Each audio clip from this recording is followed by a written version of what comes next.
Hello, my name is Tom Abbott. I'm an applications engineer with Align Production Systems.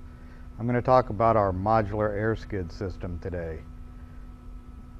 The air skid system is a steel air skid combined in groups of 4, 6, or more.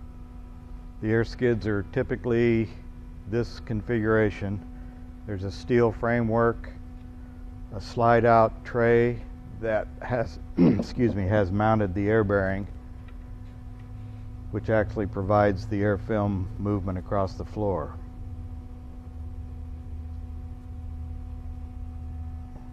The system as we have it here includes 4 air skids, a controller, and 4 hose assemblies that connect the controller to the air skid. The controller has an on-off ball valve to shut off the air supply. It has a gauge to read the air pressure, and it has flow controls that go to each air skid. Those are important to be able to balance the load, which we'll talk about in a minute.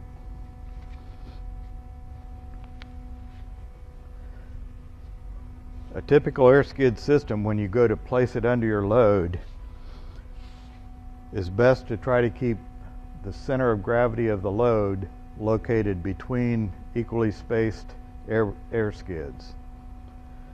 In other words, if your load is off center and you're not able to center the skids under the load, you can adjust for off center loading with the flow controls, but you need to be careful that you don't exceed the capacity of any individual air skid with an off center load.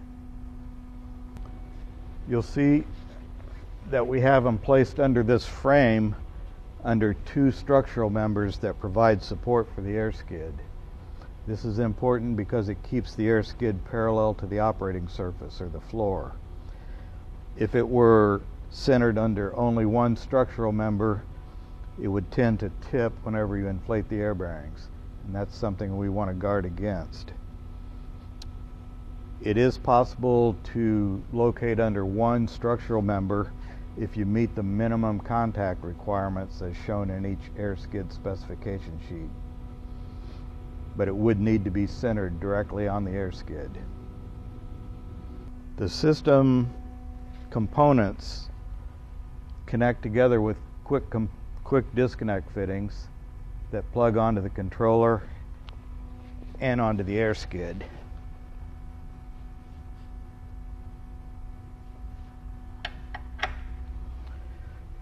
The fittings that we use are a flow-through fitting that do not have any shutoffs, so that we don't have pressure drops through our plumbing connections. And it's important, if you supply air through a quick disconnect fitting, that you use the same type fitting that doesn't have any flow restrictions.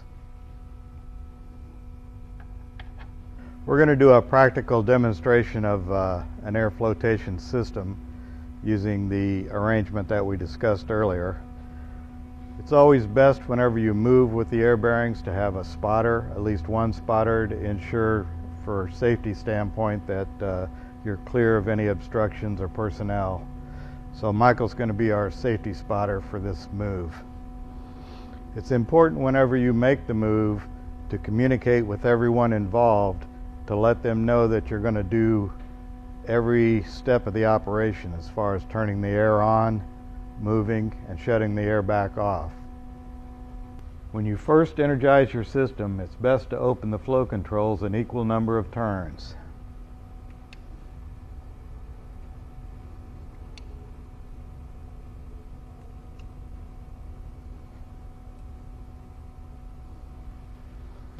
Then turn the air on.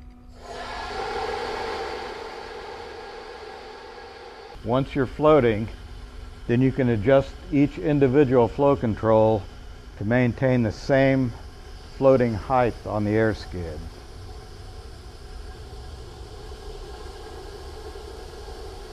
You may have to walk around and look at each skid to be able to determine the correct height.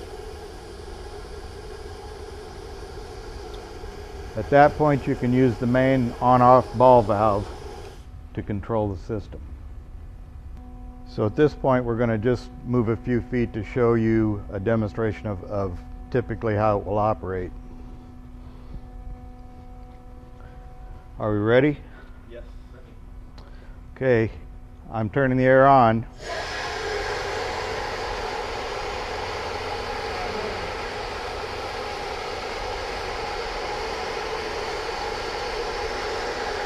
Okay, I'm shutting the air off.